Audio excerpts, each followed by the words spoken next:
بِاسْمِ رَبِّكَ الَّذِي خَلَقَ خَلَقَ الْإِنسَانَ مِنْ عَلَقٍ ہن لباس لکم وانتم لباس لہن، کہ وہ سب تمہارا لباس ہیں اور تم سب ان کے لباس ہیں۔ یہ کیوں بولا جا رہا ہے کہ احل لکم لیلۃ الصیام الرفث، کہ ہم نے حلال کر دیا لیے تمہارے صوم کی راتوں میں الی نسائکم، اپنی عورتوں کو، اپنی بیویوں کو اپروچ کرنا، ان کے قریب جانا۔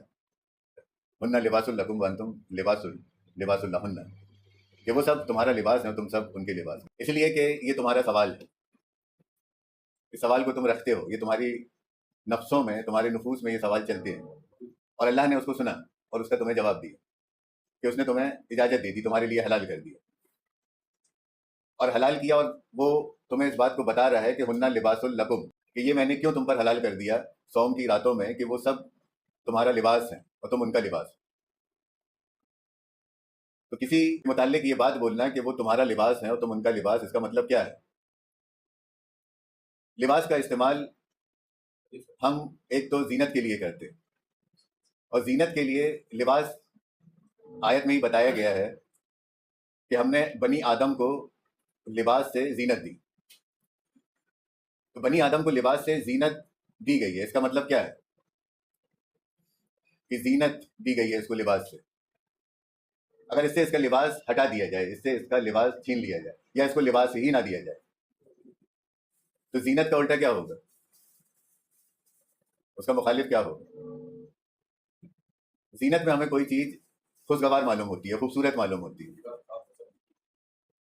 تو جب اس سے زینت ہٹا دی جائے گی تو یہ بدصورت ہو جائے گا، ذلیل ہو جائے گا، بے عزت ہو جائے گا، اس کے عیب ظاہر ہو جائیں گے، اس کے عیب کھل جائیں گے، اور جب اس کے عیب کھل جائیں گے تو یہ ظالموں میں سے ہو جائے گا۔ تو اللہ نے ان کو تمہارا لباس بنا دیا اور تم کو ان کا لباس بنا دیا، تاکہ ان سے تم کو زینت دے دی جائے، تمہیں معزز کر دیا جائے، تمہیں سجا دیا جائے، تمہیں خوبصورتی دے دی جائے، اور تم سے ان کو خوبصورتی دے دی جائے۔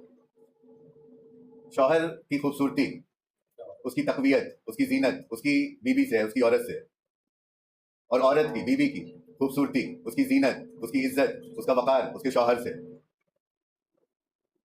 اب اگر مرد کو زینت چاہیے تو اس کو چاہیے کہ وہ اپنے لباس کا خیال رکھے، اس کا احترام کرے، اور لباس کا خیال وہ ویسا ہی رکھے جیسا وہ خود اپنا رکھتا ہے۔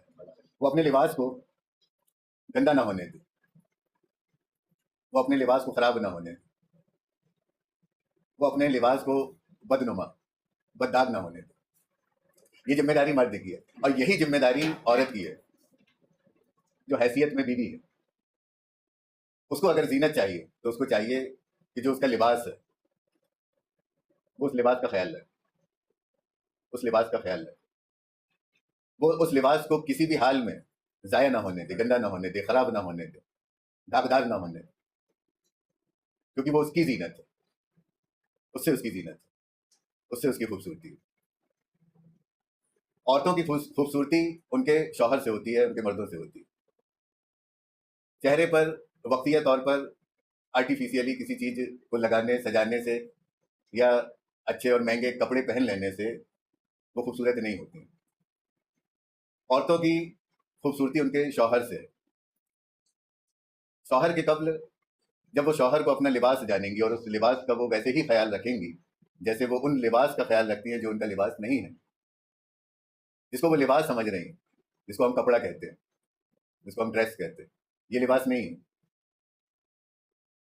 لباس ان کا وہ ہے جس سے وہ پہچانی جا رہے ہیں، جس سے وہ پہچانی جا رہی ہے کون ہے، فلانے کی، یہ ان کا لباس ہے۔ جس دن یہ لباس اترا، یہ لباس گیا، ان کی زینت گئی۔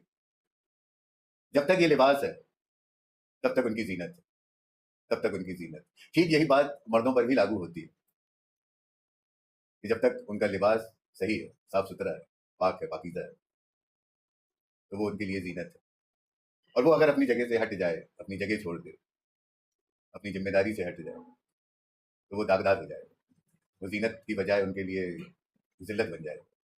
بہت بڑی بات، مطلب یہ اللہ کے علاوہ اتنے کم لفظوں میں، اتنے کم الفاظوں میں، اس انداز میں کوئی بول ہی نہیں سکتا، انسان کے بس کی بات نہیں ہے۔ دنیا کا کوئی